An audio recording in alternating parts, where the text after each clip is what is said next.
Namo tassa bhagavato arahato samma sambuddhassa. Namo tassa bhagavato arahato samma sambuddhassa. Namo tassa bhagavato arahato samma sambuddhassa. Good evening, everyone. Okay, we will continue now with the study of the Maha Hatthipadopama Sutta. This is the greater discourse, a longer discourse on the simile of the elephant's footprint. Okay, last week we finished the section on the earth element, the whole section. And so now we're on page 280, the section on the water element.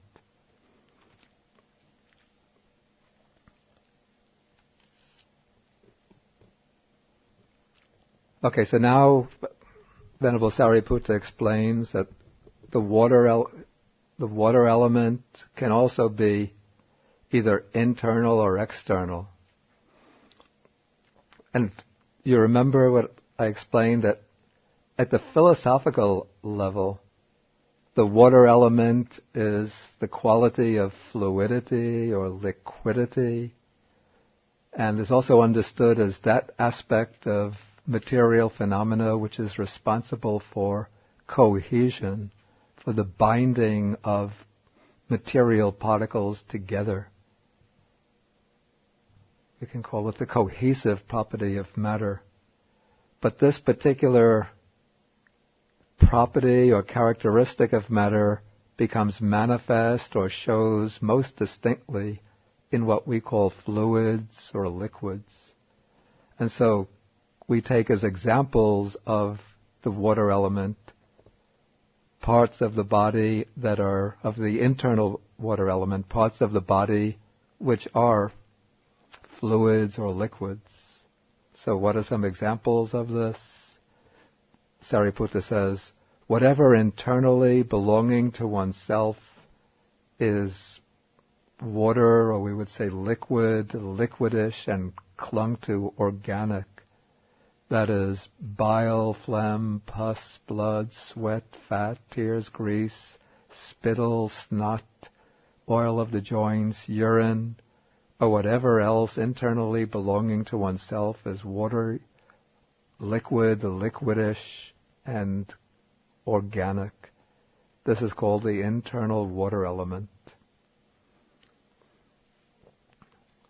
Okay, and then one develops this contemplation using the water element as the basis in order to gain the perception of non-self. One develops the contemplation of the water element in order to perceive or to discern the identity and characteristic between the internal water element and the external water element. So both the internal water element and the external water element are simply water element. So we take water, we drink several cups, glasses of water a day, tea, juice, whatever. The water that we drink then gets absorbed into the body. That's external water element. It becomes internal water element. The internal water element of the body, which is waste, then gets filtered through the kidneys, comes out the bladder, and then gets excreted in the form of urine. It then becomes external water element. So there's a constant exchange of internal water element, external water element becoming internal water element, internal water element becomes external water element. And so when one sees this identity of characteristic between the two, then one sees that one cannot truly identify even this internal water element as being I, mine, or myself. And so one then sees it as it actually is with true wisdom. Thus, this is not mine, this I am not, this is not myself. When one sees it thus, then one becomes disenchanted with the water element, and one's mind becomes, or one makes the mind dispassionate towards the water element. Okay, so that's one way to see the selfless nature of the internal water element. Then there comes another way, and that is by observing or reflecting upon the impermanence of the water element, even the external water element.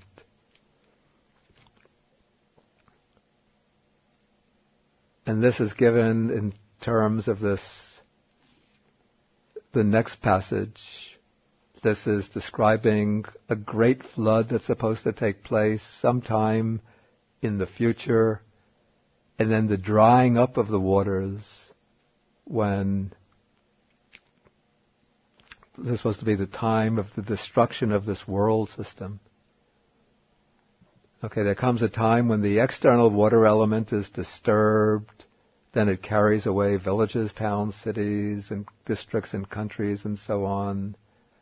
That's the great flood. But then what happens is that, according to another sutra, this is in the Anguttara Nikaya, the book of the sevens, is that the sun splits and two suns appear in the sky. And then because of the heat of the two suns, the waters of the earth start to dry up. And so the water in the great ocean starts to sink down from its 100 leagues. It sinks down 200 leagues and so on. It keeps on going down, down, down, down, until there's not even enough water to wet the joint of the fingers.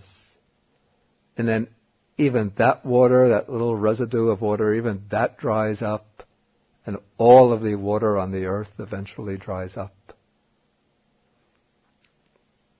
And so because of this, one could see that this external water element is impermanent, subject to destruction and disappearance.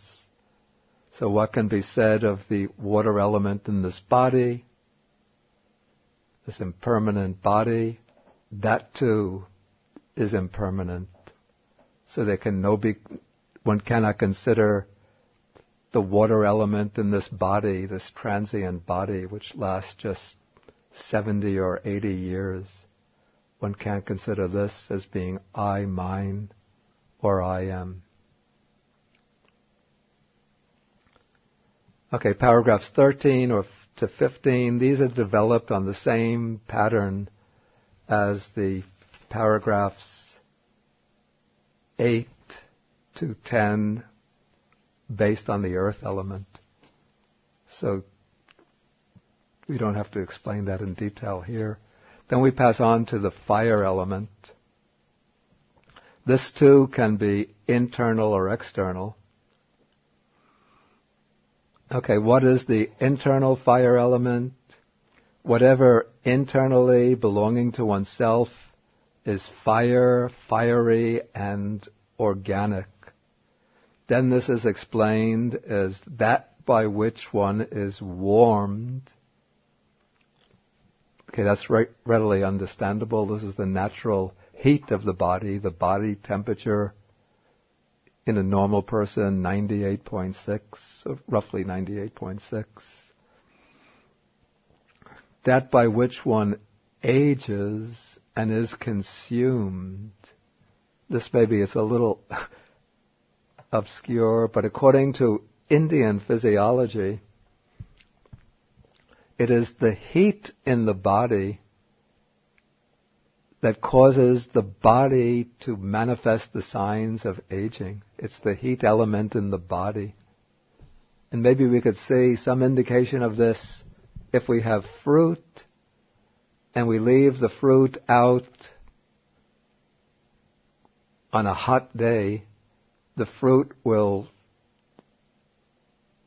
dry, it will start to turn to mature and will dry up more quickly than if we refrigerate the fruit. If we refrigerate the fruit and keep it cool, then it lasts longer.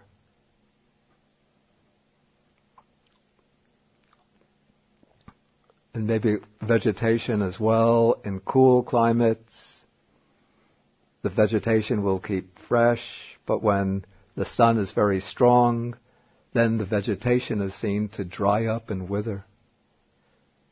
And maybe from this, the Indian thinkers drew the inference that it is likewise, it's the heat element in the body that causes the body to age and to show the signs of aging. And so a person who has a very high degree of the heat element in the body, that person will show signs of aging at an early point in their life, whereas somebody whose heat element is less intense will remain fresh and youthful even into ripe old age. This is because of a difference in the intensity of the heat element in the body.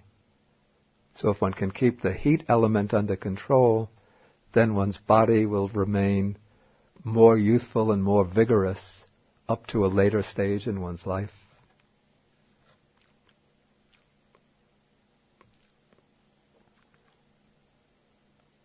And also it's when the heat element gets agitated that one gets a fever and then one falls ill. So that's why it's said that it's because of the heat element that the body becomes consumed. And then also it said that it's by the heat element that what is eaten, drunk, consumed, and tasted gets completely digested. That is, the heat element, it's the fire element or heat element of the body is what is responsible for digestion. So the digestive juices, the digestive acid, what is it, hydrochloric acid in the stomach, works by burning up the food that one eats. It's a process of consuming the food. And the hydrochloric acid does that by burning. It's the heat element in the hydrochloric acid that burns up the food.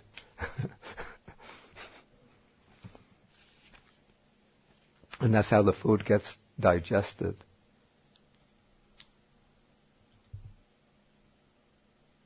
I know in Sinhalese, for hunger, they call hunger badagini, which means literally stomach fire. Badagini tiano ada, which means, are you hungry? Means literally, do you have stomach fire?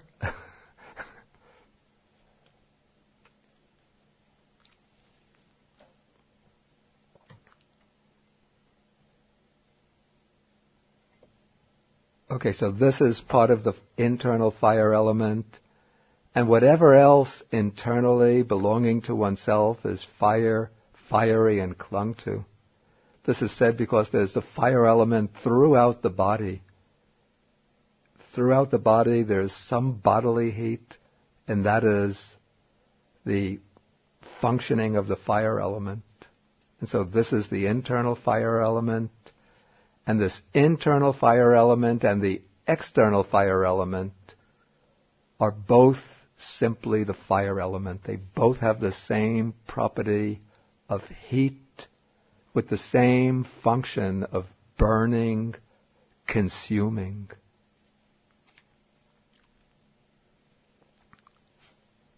Okay, and then the rest of this is developed in the same way in order to develop the contemplation of non-self.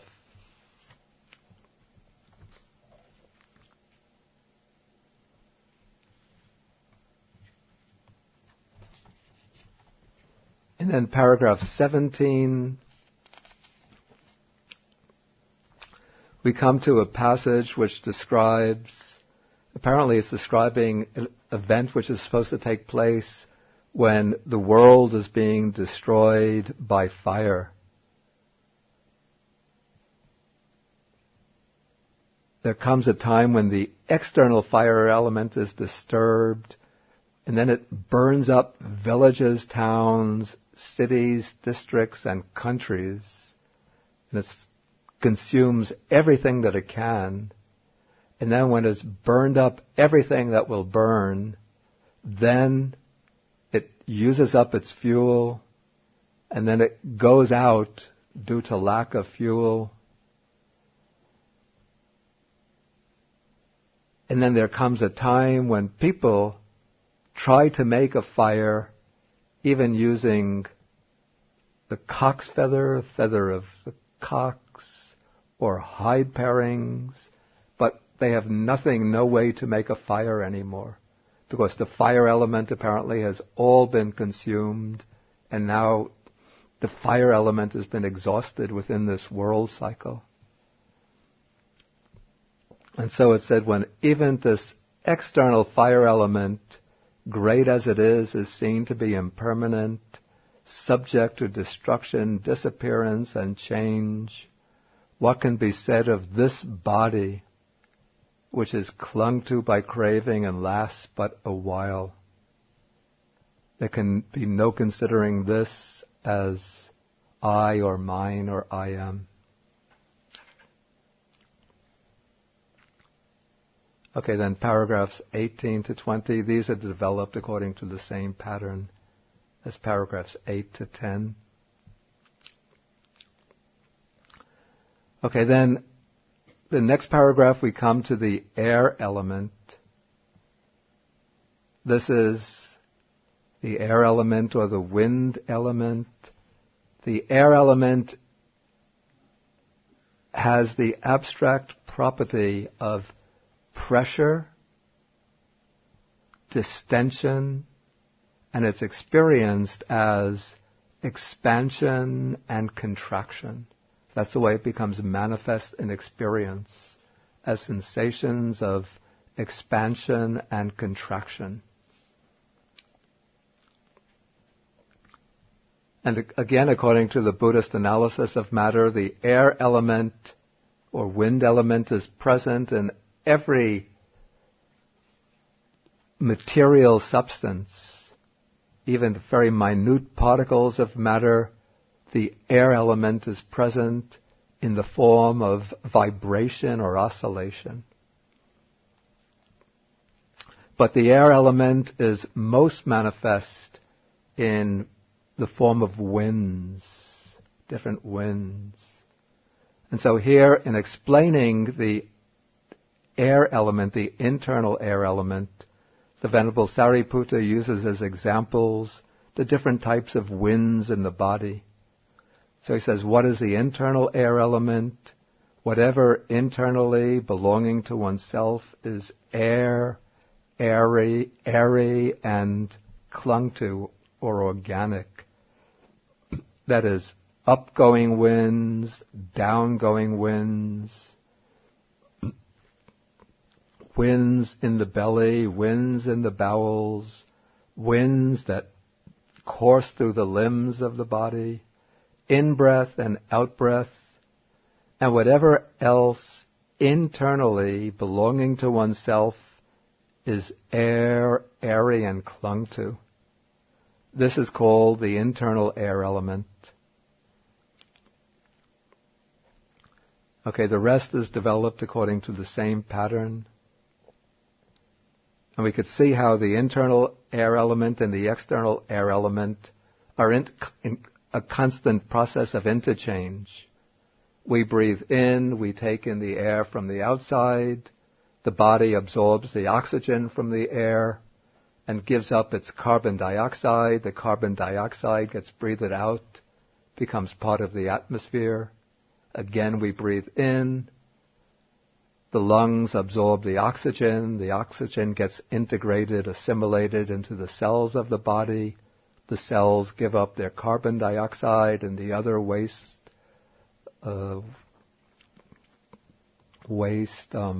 gases and they get breathed out. And so when the oxygen gets assimilated into the cells, then it becomes what we call me, I, myself. When the waste gases get breathed out, then they become external air element. But there's no hard and fast barrier between the two. But we have a constant exchange going on between the two. The external becomes internal, the internal becomes external. So we can't say that one is truly myself and the other is not myself.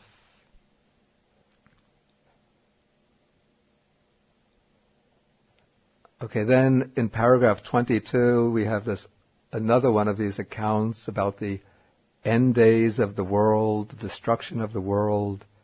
This is describing this terrible catastrophe in the future through the air element or the wind element. When the air element is disturbed, then it sweeps away villages, towns, cities, districts, and countries. But then the air element gets exhausted.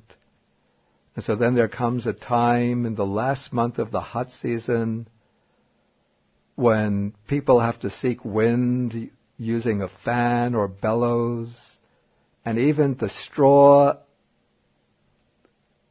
in the grasses hanging from the roof. This is the way people in the tropics, they make the roofs to their houses using grasses and fronds from like coconut palms.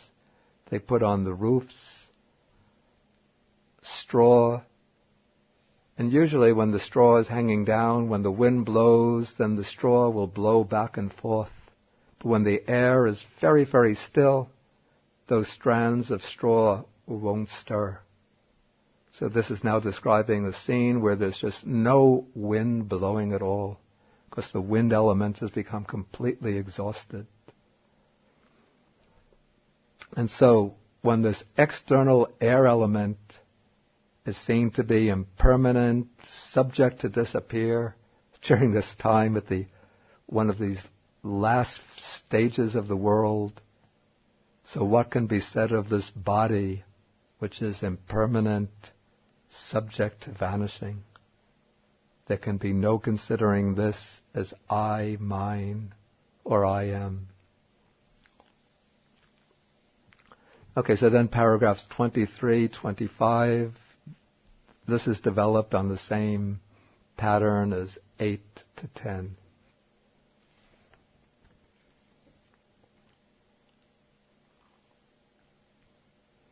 Okay, now it starts to get interesting. If you remember, in the first class,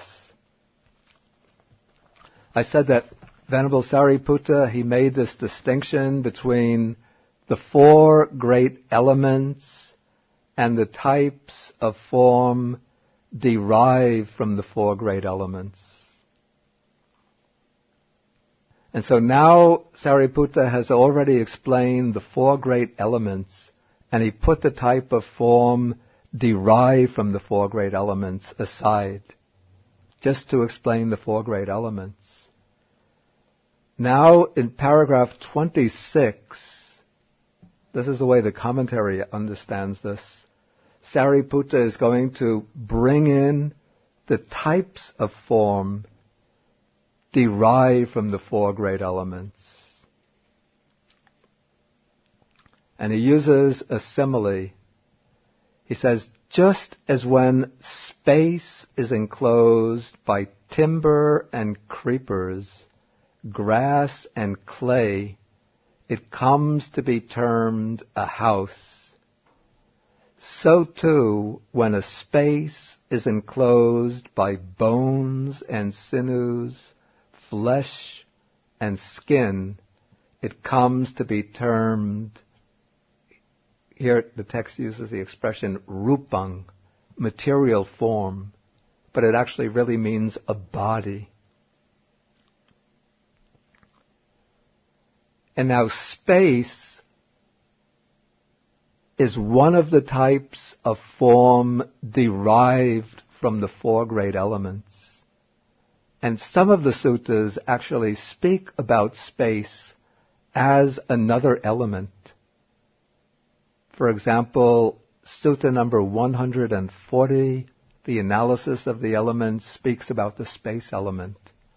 I think Sutta number 62, the discourse to Rahula, on page 529, speaks about the space element.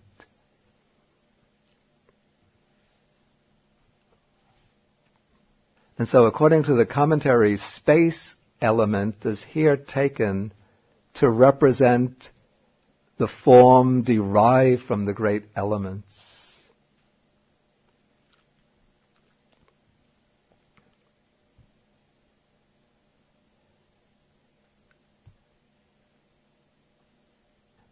And now in paragraph 27, Sariputta is going to go on to show how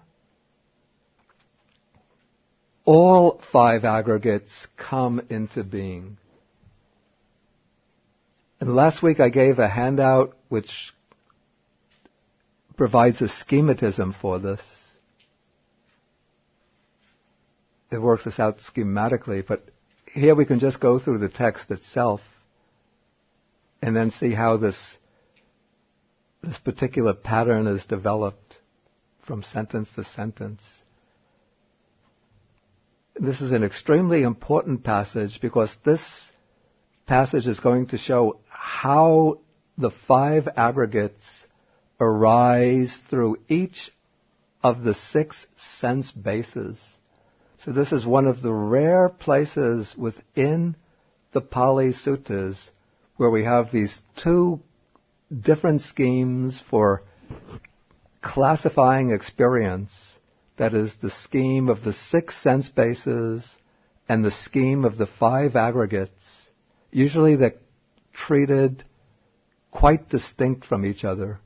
But in this passage, they're brought into connection with one another. Okay, so here Sariputta begins using the I base as the starting point. Okay, if the I is intact, that is, the I is unimpaired, no difficulties with the I, but no forms come into range, then there is no corresponding conscious engagement. Here the Pali word engagement means advertence or turning to the object. That is the turning of the mind to the object.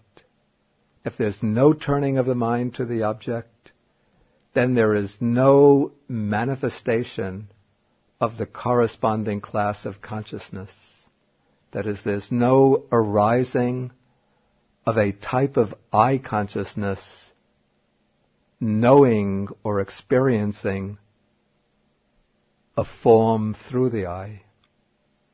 Okay, this should be obvious because here it said that forms have not come into range.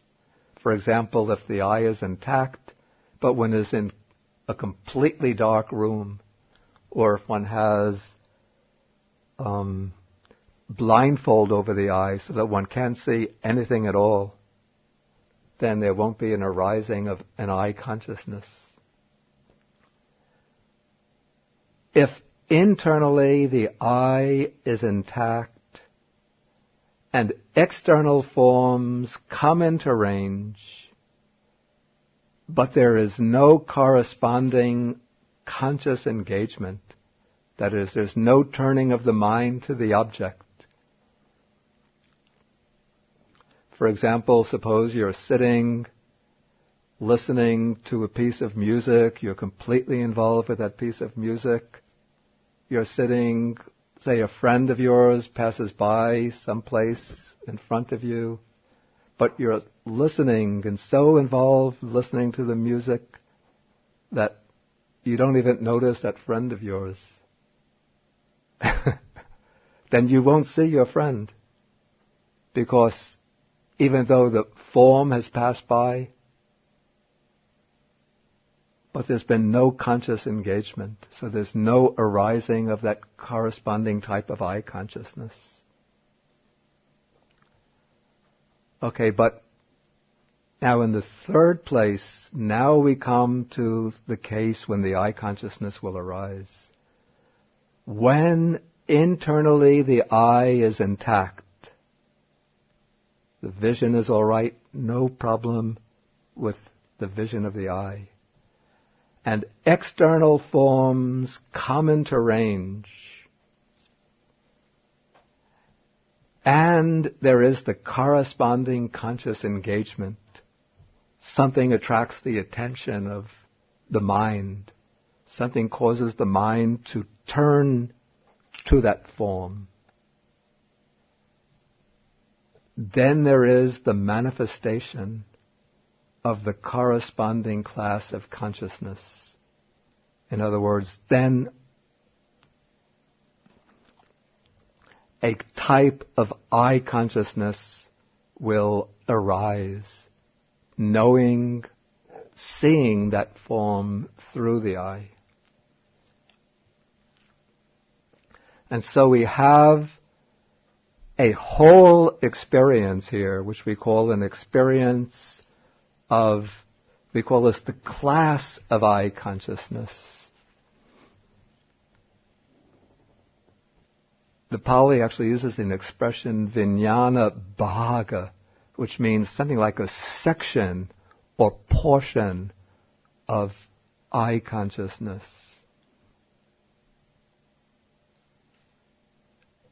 And now what comes in paragraph 28 is very important.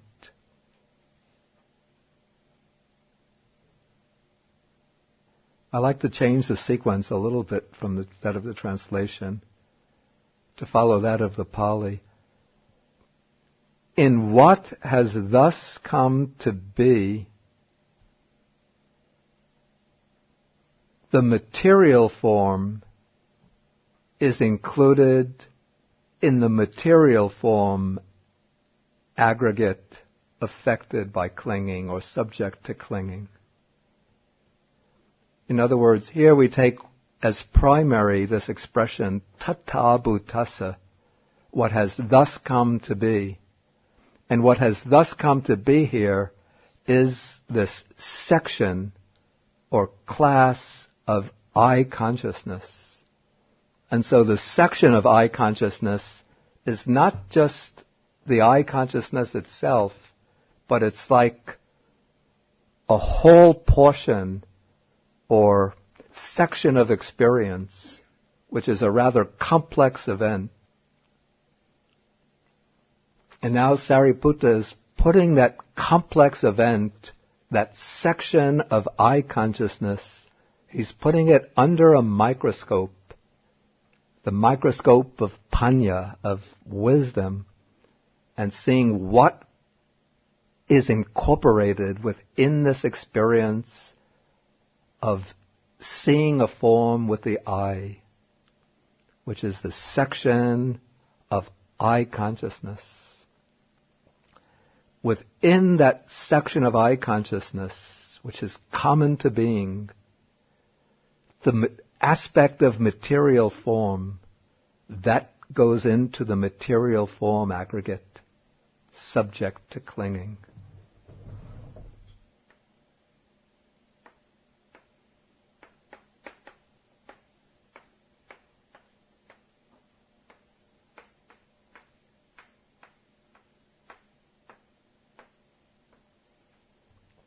Okay, so I tried to illustrate this in this way. Okay, we have these conditions. Can you see? Can you see? Yeah, I will read it. It's when I come to. I'll read it when I come to it. Okay, we have the conditions for the arising of what we call the section of eye consciousness. Is that the eye is intact, forms come into range, and then there's this act of what's translated here as conscious engagement, but that really means the act of attention, the turning of the mind. to the forms. And that gives rise to what is called the section, a particular section of I consciousness.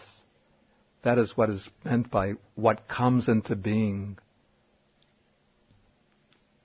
What has thus come to be. That is the section of I consciousness. And within this section or experience of I consciousness, the material form that is there, this gets classified into the material form aggregate affected by clinging. So what is this material form that is there? We would say within that experience it will be the body itself of the experiencer, and particularly the eye as the organ of vision, and the forms as the objects of vision. Those would go all into the material form aggregate. And the feeling in what has thus come to be is included in the feeling aggregate affected by clinging. That is, when one experiences or when one knows those forms through the eye, when that eye consciousness arises, one will experience the forms in a particular way, either as pleasant or in a painful, either in a pleasant way, in a painful way, or in a way that's neither painful nor pleasant, in a neutral way.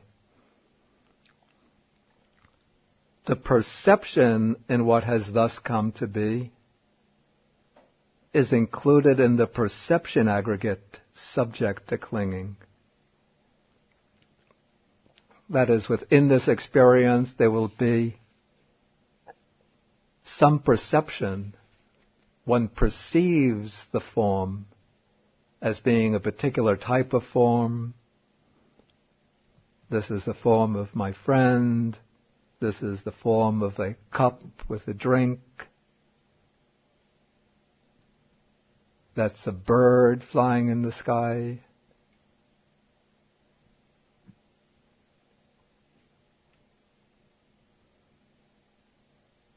Okay, the formations, we should say volitional formations, and what has thus come to be, are included in the volitional formations aggregate affected by clinging. That is, when one sees the form, then there will arise certain volitions regarding that form. One wants to take a certain type of action in regard to it. If it's something nice, maybe one wants to get possession of it. If one sees a cup with a drink, then it would come, and one is thirsty, there'll come the volition of desiring to take a drink.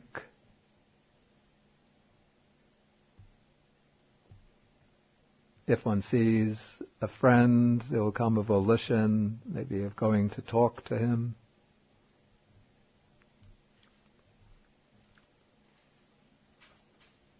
If one sees an inspiring Buddha image, one will have volition to pay homage to it. So volitions arise within that experience of I consciousness, and those volitions go into the formations aggregate, subject to clinging. And then there is this consciousness or awareness itself arising based upon the I. That consciousness is what is included in the consciousness aggregate subject to clinging.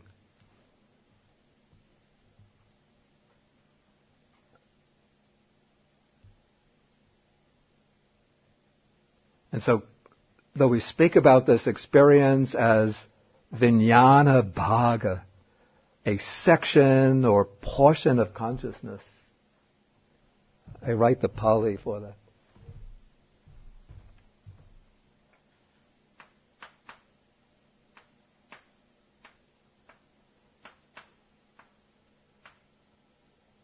But consciousness is only one part of that portion or section of consciousness.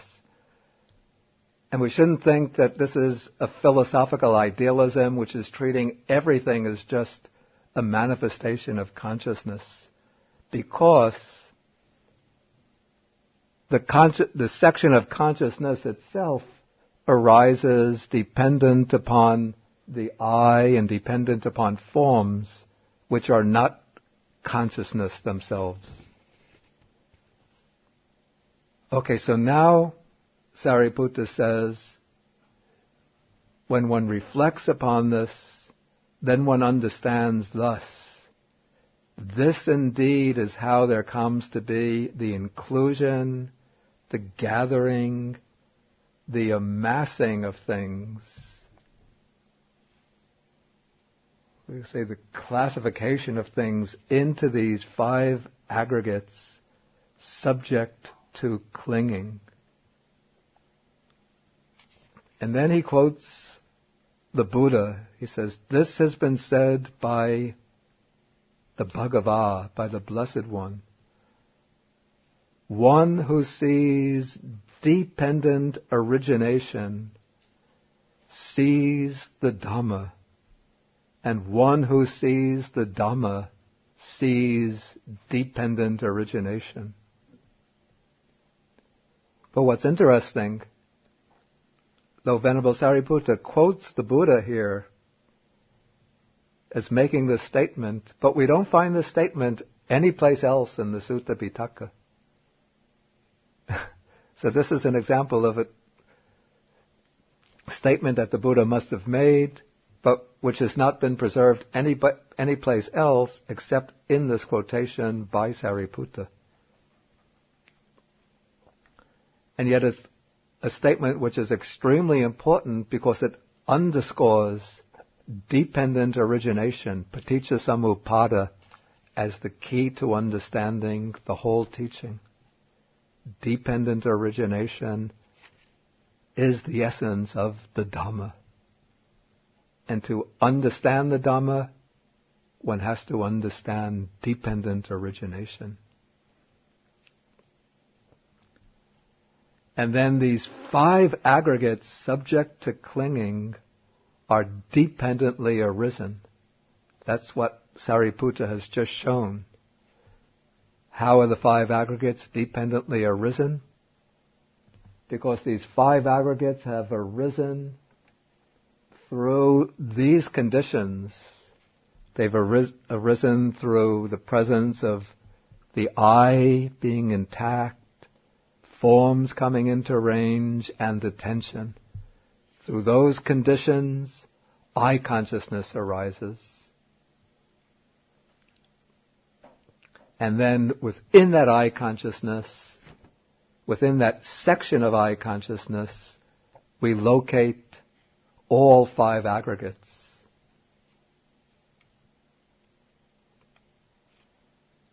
And so the 5 aggregates come into being depending on causes and conditions.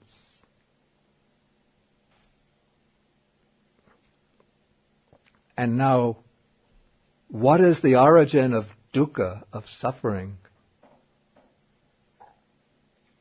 You see, the 5 aggregates affected by clinging or subject to clinging, that is the first noble truth, the noble truth of dukkha, which here doesn't mean suffering in the sense of experienced pain, misery, sorrow, but the deeper meaning of dukkha is the fact that these 5 aggregates come into being through conditions, that the world of constituted experience originates through conditions, that it's not something which is self-existing. And because it comes into being through conditions, it ceases with the cessation of its conditions, so it's everything within experience is impermanent, unreliable, undependable. Okay, and what is it that brings these 5 aggregates into being again and again at the beginning of any existence. It is the desire, indulgence, inclination, and holding based on these five aggregates subject to clinging. That is the origin of suffering. We could say at one level, we could say a level of ordinary experience, desire, holding, clinging, based on the five aggregates. This is the cause of experience suffering. When things don't work out according to our desires, then one experiences suffering. That's what I call a psychological explanation of the relationship between the origin of suffering and the first noble truth, the noble truth of suffering. But that's not the deepest level at which that relationship can be understood. At the deeper level, it is this desire, holding or clinging within the five aggregates that brings into being the five aggregates from one existence to another existence to another existence. So the clinging, my clinging to these five aggregates right now, if that clinging goes on and on right up to the time of my death, then that clinging will bring into being a new set of five aggregates which will mark the event of rebirth. And that will be the continuation of dukkha into a new existence. Then in that new existence there will be clinging to the five aggregates. And if that clinging continues on until the ending of that existence, that clinging will bring into being a new set of five aggregates into the life beyond that. And then the clinging based on those five aggregates will bring into existence another set of five aggregates to start the existence beyond that. And in this way, the cycle of birth and death rolls on from life to life to life to life after life after life. So how does one bring this process to an end? That's what is stated in the next sentence. The removal of desire and lust, the abandoning of desire and lust for these five aggregates affected by clinging is the cessation of suffering.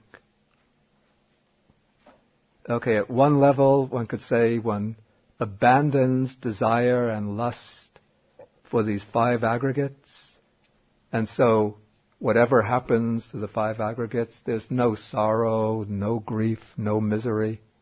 That's one level to understand the cessation of suffering.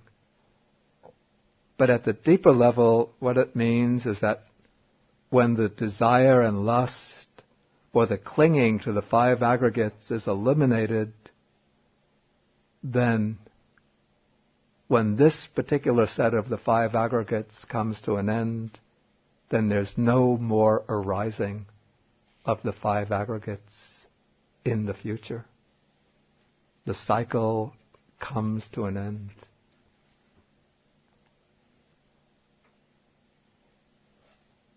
Okay, then this is repeated for each of the other senses, the ear base, nose base, tongue base, body base, mind base. With the mind base, there's an interesting case. I don't know how to understand this.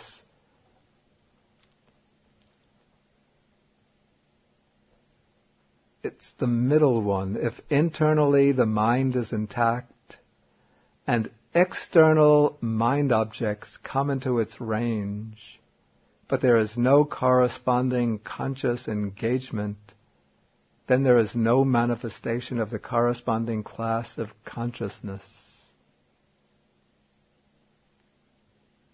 This seems to be saying that it's possible for mind objects, mental phenomena, to be passing through my mind without me being consciously aware of them.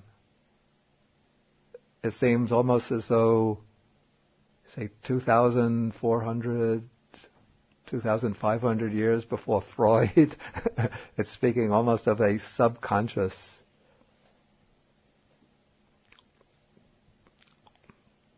And one actually does notice something like this in meditation. When the mindfulness starts becoming sharper, one could see how so many things are passing through the mind every second. And yet, one reflects, is this happening all the time? Or is it just the meditation which is making this happen? It's not that the meditation is making this happen, but this is happening all the time. It's just that because one's mindfulness is not developed and is not focused so sharply and precisely on one's internal states of mind, that one is not aware of how quickly and subtly mental images, thoughts, mental functions take place and just pass away without registering, without having any kind of conscious impact. But when one starts attending to the flow of mental events, then one will start picking up more and more and bringing them into consciousness. And yet this is what is happening all the time in the course of our day-to-day lives. And when we are not registering the impact of these momentary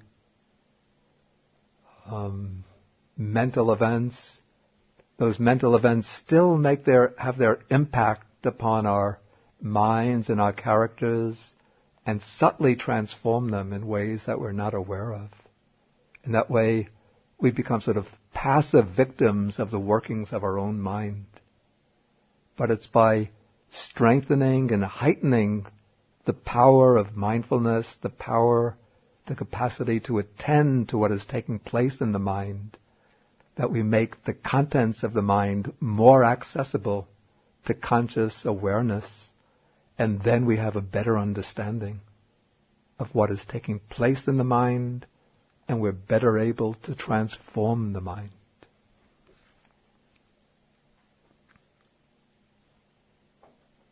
Okay, then it's in this third case when the mind is intact and external mind objects come into range, and there is the corresponding engagement or attention, that there is the manifestation of the corresponding class of consciousness, that is mind consciousness.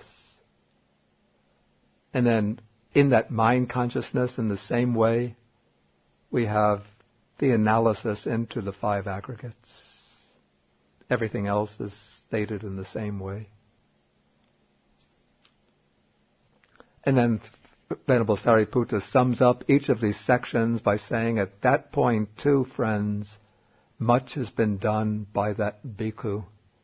This is a monk who has performed this very precise analysis of his experience into the five aggregates, through each of the sense bases, then has understood how these five aggregates arise through conditions, how the five aggregates are a process under the sway of dependent origination, and then he's able to understand this process in terms of the Four Noble Truths.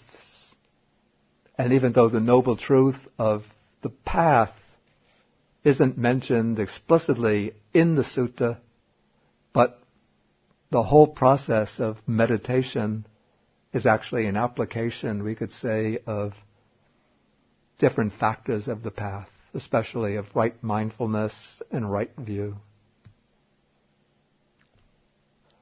Okay, and that takes us to the end of the simile of the elephant's footprint. Any questions?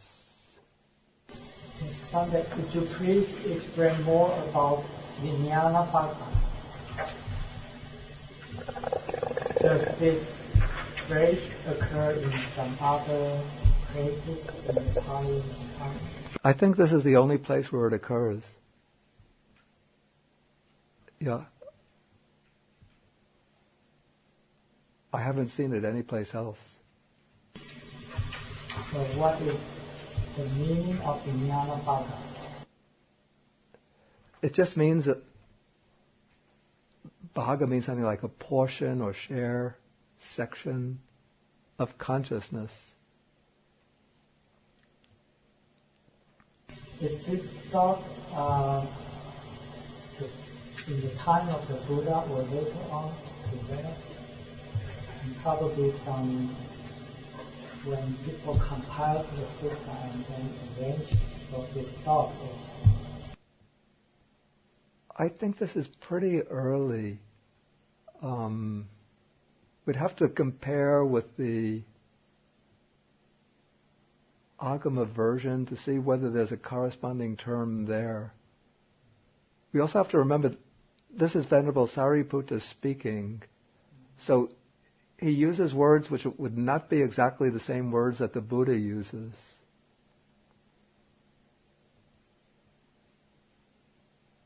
And this seems to be almost like we could see here a little bit like a beginning of a kind of Abhidhammic type of analysis.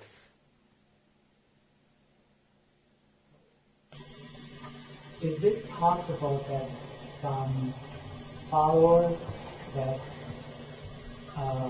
of Sariputta that compiled this sutta in this way? So that's why this word is only used in this place, where in other places they do not use this word. Yeah, this is something that it's something I can't know for sure. It's quite possible that the expression itself was original with Sariputta,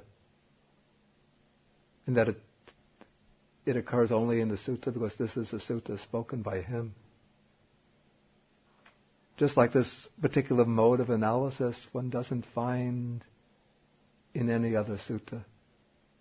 Analyzing the 5 aggregates through the 6 sense bases. It's quite unique to the sutta. So, Vijnana Bhagga means the consciousness in that specific, for example, seeing, hearing, because consciousness is a stream, but it's only in that section. Yeah, the way I understand it, I take Vijnana Bhagga to be not just the aggregate of Vijnana, not just the aggregate of consciousness, but to be the whole experience of which Vijnana or consciousness, you could say, is the chief factor. But you see, the word bhaga means something like a portion. It's like if we had a pie and we cut up the pie, we'd call the different pieces of the pie a bhaga. And so here, this is a portion of consciousness. So within that portion, the consciousness aggregate is just one part. But the other parts that go with consciousness are also part of this portion or section of consciousness. And so I think that's the implication of the word bhaga here, that it's, like a hunk or section in which there are the different aggregates occurring together with consciousness. So can we say that way, the 5 aggregates is through the manifestation of the consciousness manifested through that experience. I wouldn't want to say that the five aggregates are the manifestation of consciousness, because then that is almost a little bit slanting towards a kind of idealistic interpretation. Because rupa itself is not a manifestation of consciousness. Rupa form is a distinct aggregate from consciousness. It has its own characteristic, which is distinct from the characteristic of consciousness. But what one could say is that within the section, what the sutta calls a section of consciousness, one finds all five aggregates, including the aggregate of form. But one can't say that form is a manifestation of consciousness. If you say form is a manifestation of consciousness, it's because these five, they have to come together. they occur together, yeah. And in the very first verse of Dhammapada, it says it's mind name. So in this way, it is this consciousness. Through this consciousness.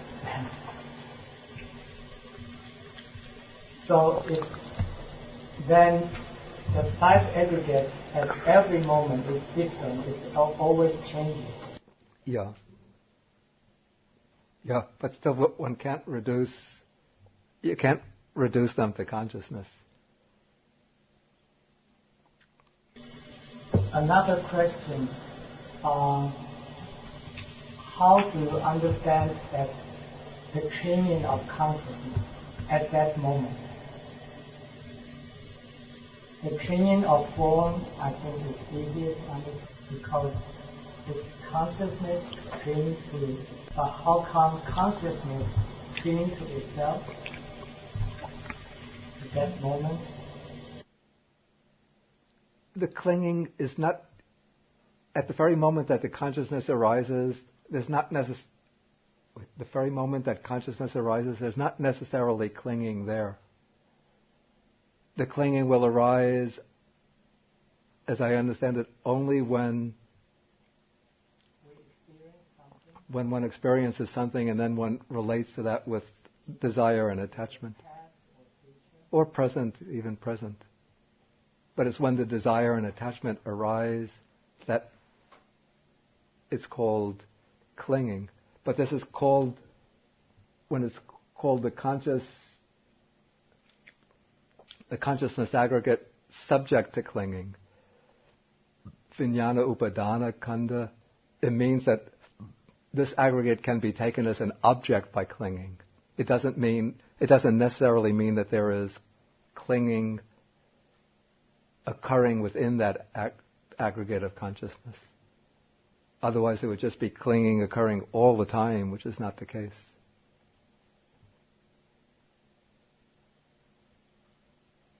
Any further questions? Do you understand that about clinging? That it doesn't have to, it's not necessarily present all the time. But these are still called upadana khandha in the sense that upadaniya, that they can be clung to, that they're potential objects of clinging. Based on our experience, and then we cling either to the past or the future. Or to the present, yeah. In any 3 periods of time. My meaning is that when in that moment, in that section of I consciousness, how come that consciousness will cling to itself? It seems to me consciousness, because there is a theory of the 4 stations of consciousness. The consciousness will cling to form, perception, and it says that suppose consciousness do not cling to them, then consciousness itself is already free, because name and form are dependent. Suppose name and form and Yeah. Suppose consciousness do not cling to them, then consciousness has no place to get a foothold.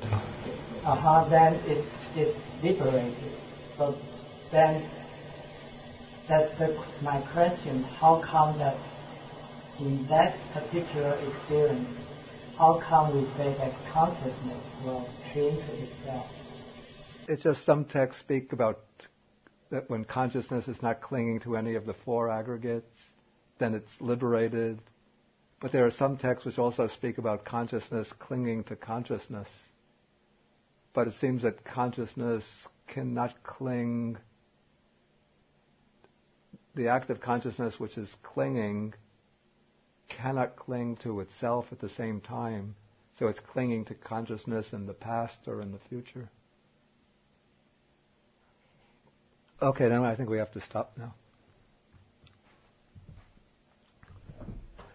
I have to just repeat what I also said last week or 2 weeks ago, that we won't have the class November 7th, Election Day. That's next week. So the next class we have November 14th. And for the next class I will take Sutta number 64.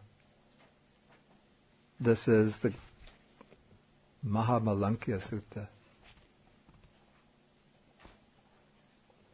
Okay, so let us close with sharing of the merits.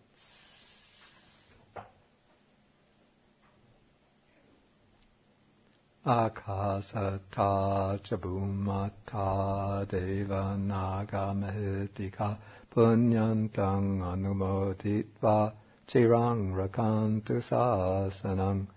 Akasata chabumata deva naga mahitika punyantang anumoditva chirang rakantu desanang. Akasata chabumata Deva naga mahitika punyantang anumoditva chirang rakantu mang parang.